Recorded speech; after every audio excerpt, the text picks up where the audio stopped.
shout, die Mauer muss weg, the wall must go. How do you measure such an astonishing moment in history? We may have to go to war tomorrow.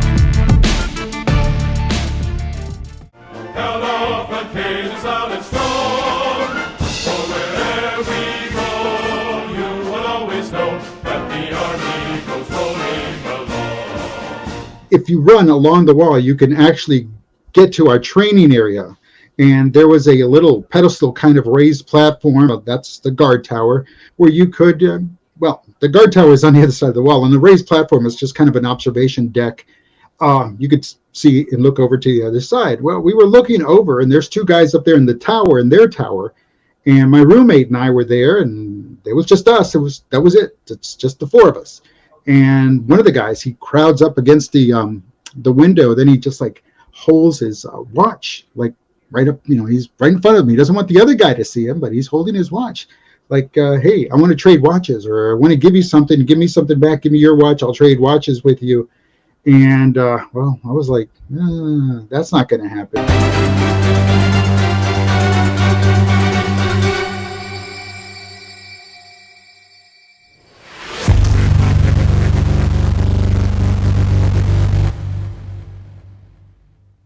I think it is a misunderstanding to see the Stasi as a sort of a death squad, torturing people, killing people, as many as possible. That's really a misunderstanding.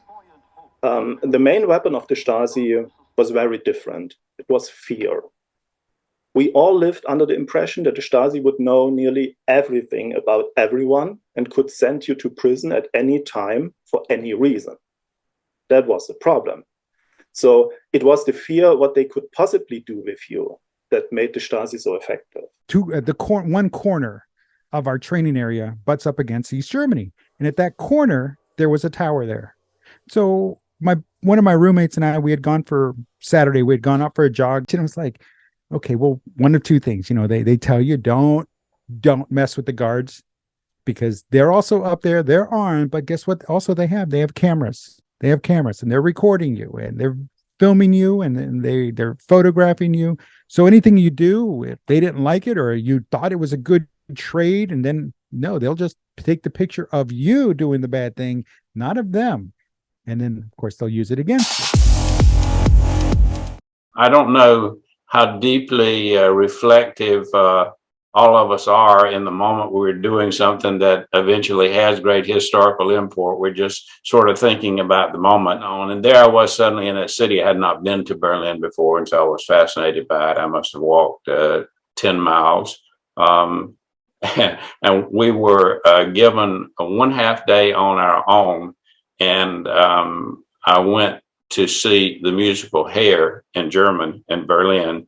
And that was extraordinary because it was a time when soldiers had to have short hair, and a lot of guys would wear wigs when they went out. But my hair was very short. It remained very short. It was extraordinary in that capital city to also see that. I hadn't seen it in the U.S., but Berlin, an adventure, and to be there in the uniform of my country was I think one of the great experiences of my life. It did not dawn on me till much later that just being there was an extension of all my interests in history. You don't know. So we know we never made the trade. We never made the trade with the East Germans, but it was just really interesting. Just again, you could tell they were just soldiers like we were.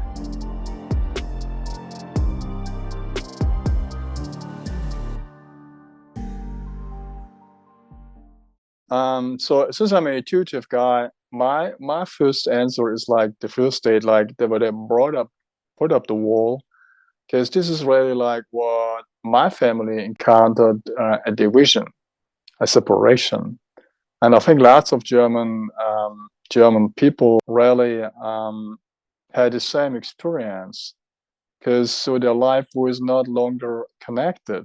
The family's been like split into East and West, and I think this was a big impact, and it also created some like two branches of like German mentality. More probably without this incident, it wouldn't have happened.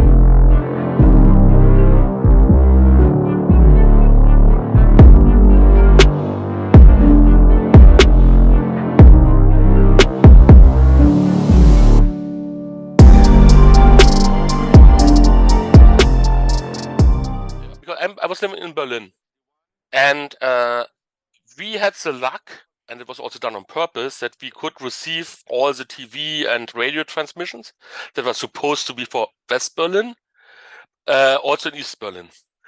They put the antennas close to the border for some reason. I guess they wanted to reach a lot of people. And so we were able to see West German television. And that was typically, with the commercials and all that stuff. And we see it, and, drink Coca-Cola and you can dance, drink Pepsi and you can dance like Michael Jackson. That was it. And we knew all this fancy stuff. And because we had relatives who got it, and it was tasting fruity, better, and it was rare, and so people liked the stuff and also were interested in having it, and it was hard to get. It's always when you cannot get it, it's always more interesting. And that was in East Germany, it was always a special thing to get those items, and you saw it on television, and you wanted it. It was like with toys. So marketing works no matter if you are living in communism or not. The communists say like, you don't need that.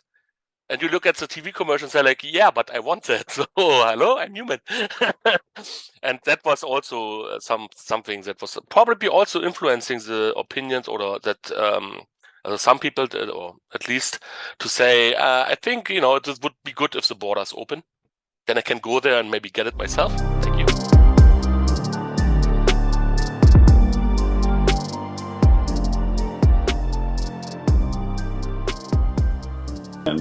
There on Alexanderplatz, we got out of the bus, and our sergeant said, "Okay, guys, you're on your own. See you in 4 hours." I ate in the nicest restaurant there on Alexanderplatz in uniform. With every passing year, I remember how great it felt to be an American in uniform in East Berlin.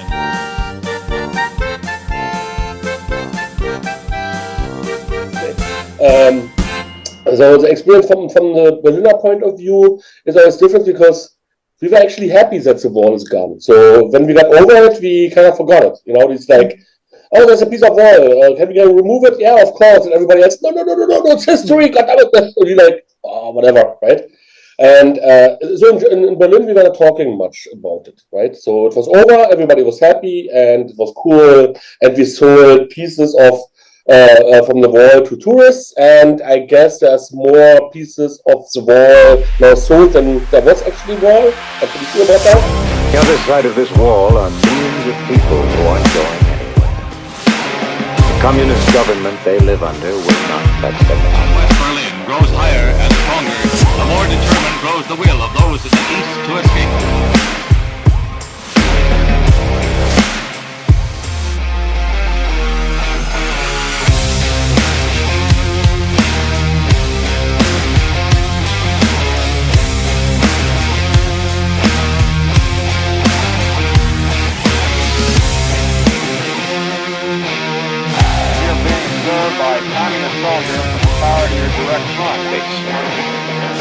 But these reinforcements were the symbols of Western determination.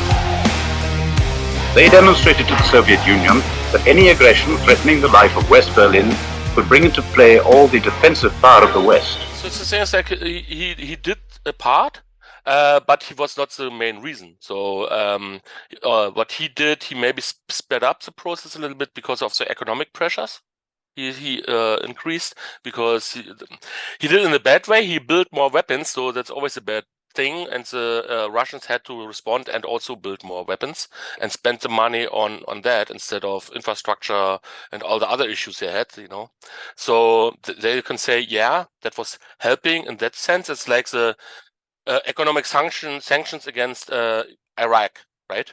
So the people suffered, but the government not, right? So was it helpful? Right? So, and that's the same idea. So the biggest reason, the biggest single reason was that Hungary said, we open the border to Austria. We dismantle the barbed wire and making it a green border. And we don't stop, we will not if we stop them, of course, but we will not shoot. If the East German comes along and tries to really hard to cross the border, we will not stop him. Unless he just bumps into us and we can hold him and then next, right? But nothing more.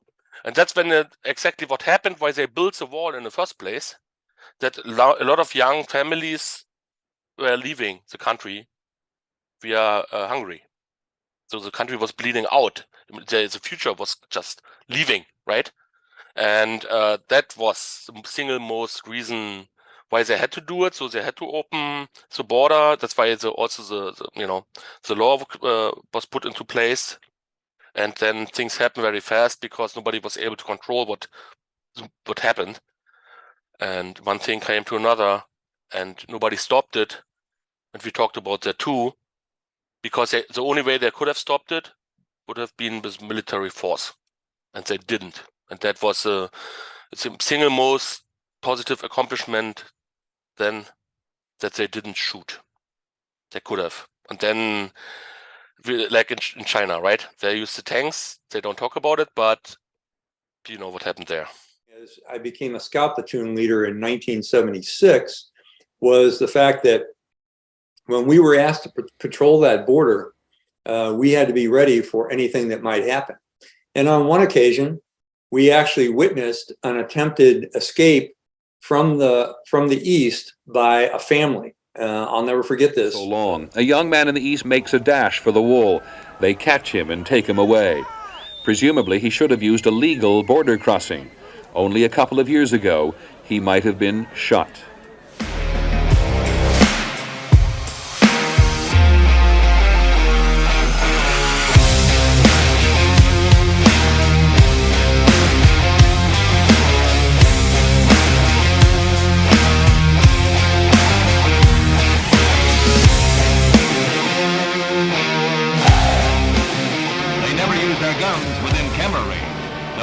Many reports of shootings. Maybe someday. A family. I'll never forget this. A man, his wife, two young children, were trying to run the gauntlet of going through the so-called no man's land, which consisted of dogs and minefields and wire and fences. And they were shot by East German soldiers. We saw up close and personal the real life implications of people that were trying to escape from an area of oppression to the west, and they were prevented from doing that by the guards. I think to understand what East Germany was for me, especially for me, you have to understand I led a double life. I had a master's degree in psychology. I worked as a researcher on my PhD thesis at Western University, so normal. But on the other hand, under an alias, I published poems and short stories within the Bohemian counterculture. And I lived in a squatted flat. I had no hot water, no shower, under very primitive circumstances. So, and none of these two worlds came close to each other in times of East Germany. Only after the fall of the Berlin Wall, I could live both lives openly. And then I even officially changed my name to my former pen name. So then I could bring my lives together. How dangerous was it? How dangerous was it to be part of the counterculture? Well, everyone in the counterculture had a Stasi file, that's for sure. Some of us had real problems with the Stasi, including a arrests and whatever. But I was not one of them. I recognized one day in winter when the Stasi monitored the flat of my best friend, where I was just a guest. We were aware about the Stasi at the time. It was a very special date. It was February the 13th. This is the anniversary of the Dresden firestorm. And that's why, obviously, the Stasi suspected my friend would use this event, my friend or me, to distribute subversive leaflets and plan to arrest him in that case. But I have to confess there were not such plans. It was just a Stasi paranoia. But such paranoia was very typical for them. Myself, the second date is for sure a very important day because it made me like it made me eligible or like helped me to get to open my life for more opportunities and feel like invited to really join the way my life wants to be as like a creator and a storyteller. And I haven't been very welcome in this dictatorship as like a storyteller, because my stories they don't want to listen to. They don't want to people listen to what I'm wanted to share. They try to like look at me as like a state's enemy, and so they treated myself, me and myself. Yeah. So I was happy just to kind of like get this freedom to do whatever I want to do. And so I ended up coming over to the United States very consequently. Such an astonishing moment in history.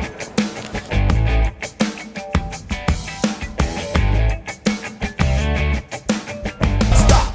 Hammer time! Go with the flow! With hammers, picks and chisels, clawing at it with bare hands. Most East Germans had come for the sheer devilment of it. Tens of thousands of them. Thousands of East Germans came across the border today, perhaps more than 100,000, so many that border police lost count.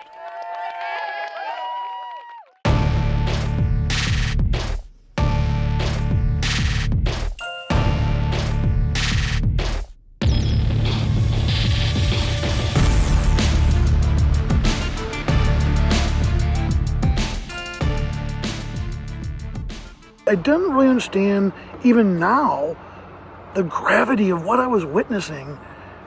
People were everywhere. They were just wide-eyed and bushy-tailed, and they'd cross the border and they were wide-eyed and they were excited. It was like they nothing they'd ever seen before.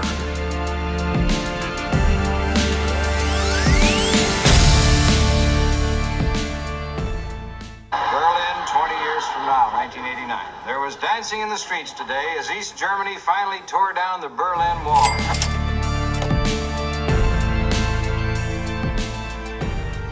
Obviously, November the 9th came not out from the nowhere, so it had a history.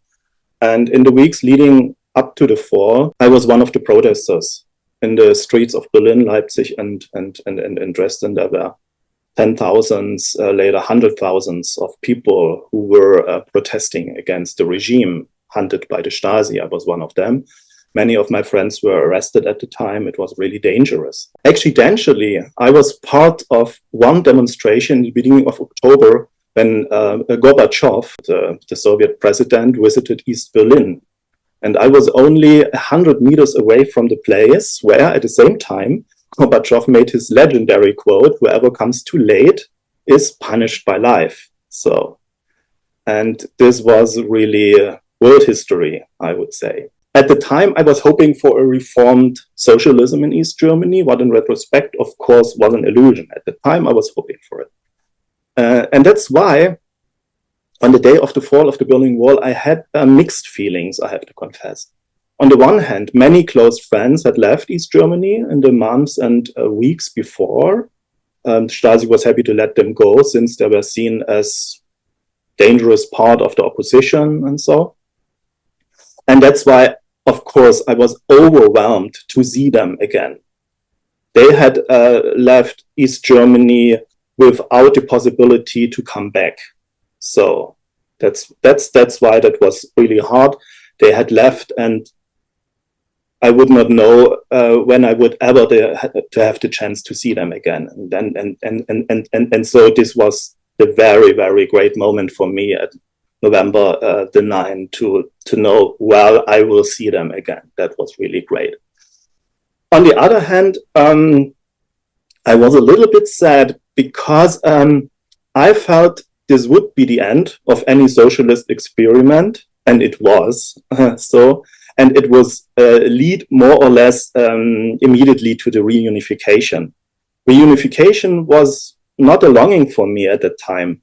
West Germany was not a place of longing for me at the time. Italy it was, or France, or New York, or so, but not West Germany.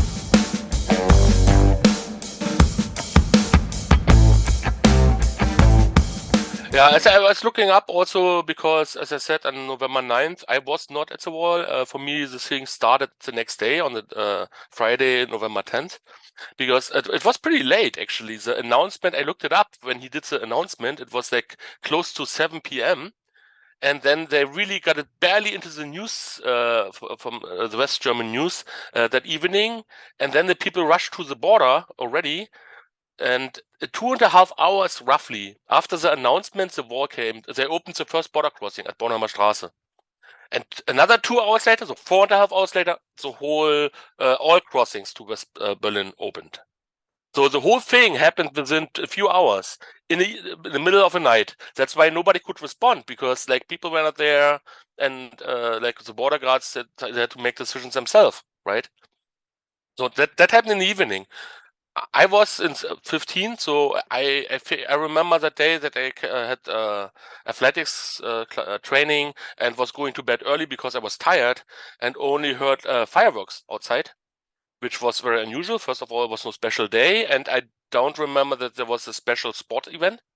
In East Germany, fireworks were not were available, but you couldn't buy that much. So if you use it up, something very important must have happened. And I was getting up, checking the TV, and was looking for, like, did I miss an important football match or something, right? And didn't see anything and was going to bed. So for me, the 9th of November was a normal day. The next day in school, I was there, and half the school, really literally half the school was not there, including the teachers. So I was there with classmates, only half of them were there, and the teacher was not there, and we like, what's going on? And looking at the other class and saying, like, our teacher is here either, and half the class is gone too. What's going on? And everybody, we don't know, because we should have listened to radio, I guess, or morning news, but we didn't. So it wasn't really in the afternoon that then people started getting into school again and saying, like, hey, have you been to Kurfürstendamm, so the center of West Berlin, right? We did what? Yeah, they opened the border, the wall, right? You can go through it, and we like, cool. And he's like, no, seriously? And we, yeah, funny guy. Okay. And then, but then 10 minutes later, the next guy came. Hey, have you been to Kurfürstendamm? They talk to each other. Was he hiding for 10 minutes? What's going on, right? Are you seriously? You know, yeah, serious. It's opened. And then we learned it, and then more and more news trickled in what happened in the night, and also teachers returned, and it was like not a normal school day. It was really weird because we also were sitting saying like we wanted to go, but we did the right thing, of course, waited that school officially was over, and then went first to the police station because somebody said something. The dude yesterday on television said something, you need a paper, and we were like, I was educated very well and was doing always the right thing, was going to the police station saying like, I should get here something to officially be allowed to cross the border. Yeah, wait a moment, and I got a stamp in my ID. I had an ID since I was 14, so, and was then going to the border, Bornholmer Straße, because it was actually also for me the easiest to get to, and border was closed. It's like, of course it is. No surprise here. Okay.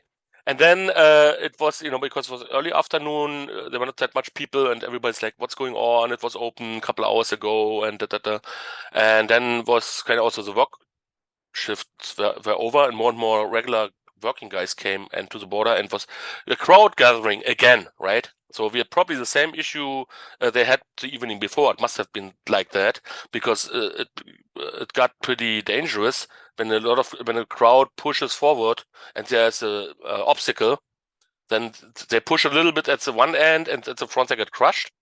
So they decided to open the gate again, and we were basically pushed across the border without any checks or anything.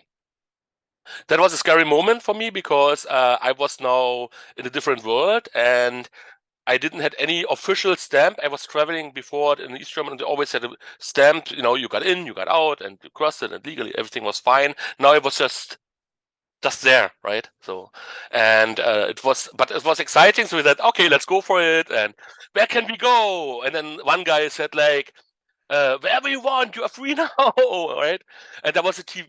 That was so small little things. There was a commercial, like a billboard, right? For a cigarette brand that was called West, like West, you know, right? And the slogan was "Test the West," and it was there, right next to the border. And it was like, I thought like that was funny. And then we just crossed it. It was only for 1-2 hours, and then we got back. We didn't go too far. We like with a string that we find back to the border. And then came back, and I was really scared because I had the visa, but I didn't have the stamp that I left, you know, and crossed the border. But I didn't even check, so I wanted to like, oh man, damn it, I don't have anything. Show something else and try and like, no, so you're like, come on, don't stop. No, there's a lot of other people who want to cross. And that was the really first experience. My parents were mad that I just went, and a lot of things that could go wrong. Hey, you cannot just cross another border, blah, blah, blah, blah, blah, blah, blah. And all the things that could go wrong with that, and they hold you and do something. And I said like, well, I don't know, I didn't care.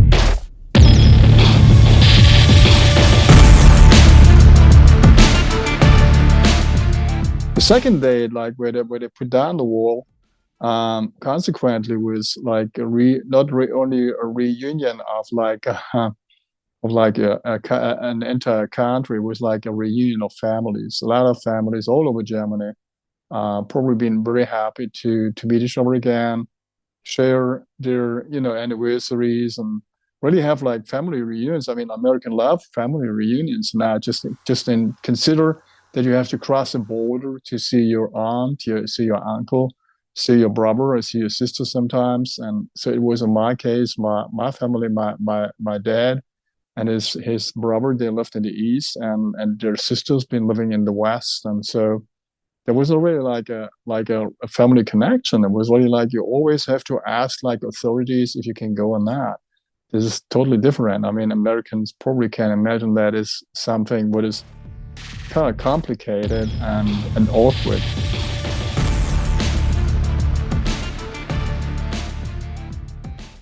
Because a couple of Novembers later, the wall fell. I mean, it all came down, and not so long ago, there was a TV show, I was watching it, and somebody on this TV show, well, I kind of got a little bit offended because they didn't understand. They used the Berlin Wall, and they tried to make an analogy of it, but they messed up because they said that the Berlin Wall crumbled. No. Other walls may have crumbled. The Berlin Wall did not. It fell. The Berlin Wall fell.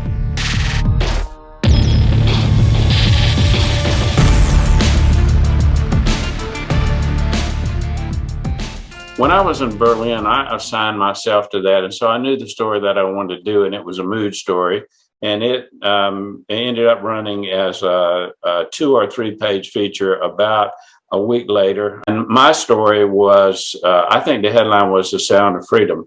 And what I wrote about was the sound of freedom. And the sound of freedom in Berlin on that weekend was the sound of sledgehammers and little hammers and a little bit bigger hammers all beating into that wall.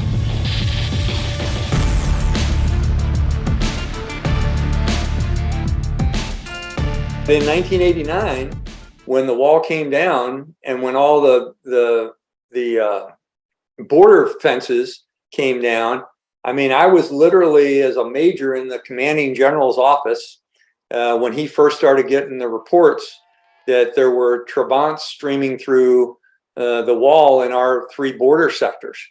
And he was, I was up there because I was the chief of operations. I had to relate to the commanders on the ground, what are you going to do? You know, what are you doing? And they're asking me, what should we do? You know?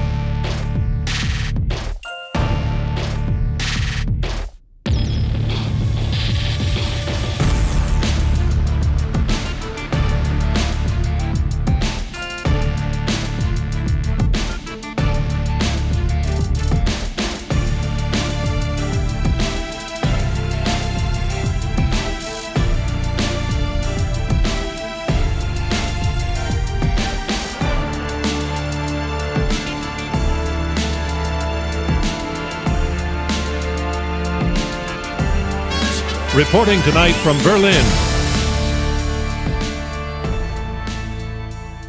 Wow, they actually did it. That was really what I thought. Well, you know, that it was kind of like the first thing I was watching it on TV, and it's like, I got to get back to Berlin. You know, I've got to get there. I've got to go there. It's like, wow, they actually did it. They actually, well, they're not shooting anybody, and that's a good thing. They're not mowing them down. I mean, I could see where they could have placed the machine guns and just shot everybody at the wall. That was it, at the wall. That was it. And then back to normal. Flocking to the wall and to the Brandenburg Gate, standing on top of the wall to taunt the stony-faced East German border guards.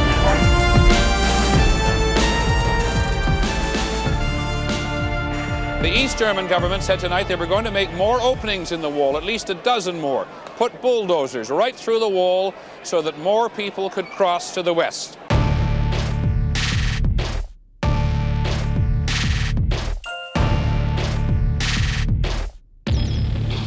But no, I mean, kudos to that question that the Italian reporter asked that gentleman at the news conference. He didn't know the answer, obviously. You know, it was supposed to be the next day. When do these travel restrictions get lifted? It was supposed to be the next day, but the gentleman, the bureaucrat, didn't know the answer, and he didn't know to ask, and the whole world was watching him. So he said it was like this immediately, right here, right now. This is it. But it was like wow, they actually did it. It was just a sense of wow, it actually happened. I mean, none of us that were in Berlin when we were there actually thought that the wall was ever going to that it was ever going to fall. It was never going to happen, and we were going to have this for many, many years to come. And eventually, it would have fallen, but not the way it did, not as fast and as quickly as it did.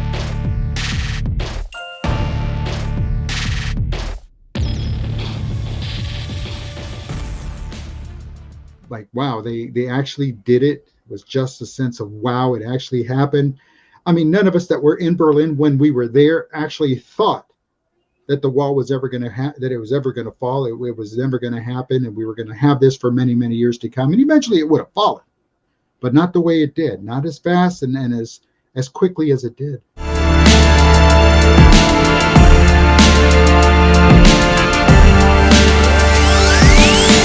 strangest traffic jam West Berlin has ever seen.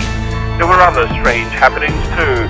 Spontaneous acts of high-spirited foolishness. My dad, after the war came down, my dad was one of these guys. He was like a woodpecker, like a stone pecker, like a wall pecker, and he had a hammer and a chisel as well. He got some breaks out of the wall, and he made some art with it. He's an artist. He's an architect. He was an architect. He passed already.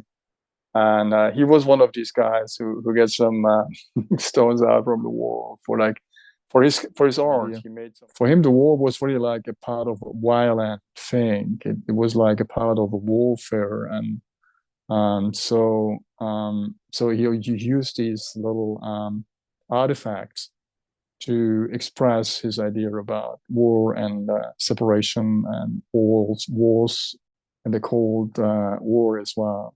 Yeah.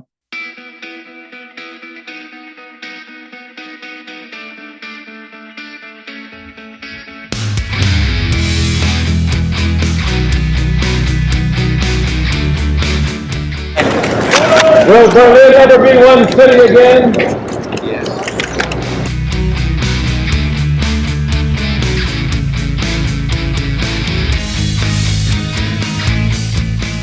You know, we're 50 years. Well, we're 30 years past the wall coming down. 35 years past it, and yeah, it's already a blur in a memory. People. What is the great issue between the free world and the communist world? Let them come to Berlin.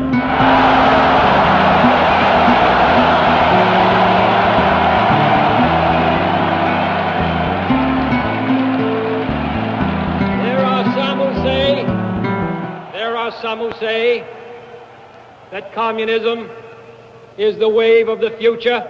Let them come to Berlin.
Believe it or not, it's not even a difficult thing to do. And proudly proclaim, first to fight for the right and to build the nation's might, and the army goes rolling along. Proud of all we have done, fighting till the battle's won, and the army goes rolling along. And it's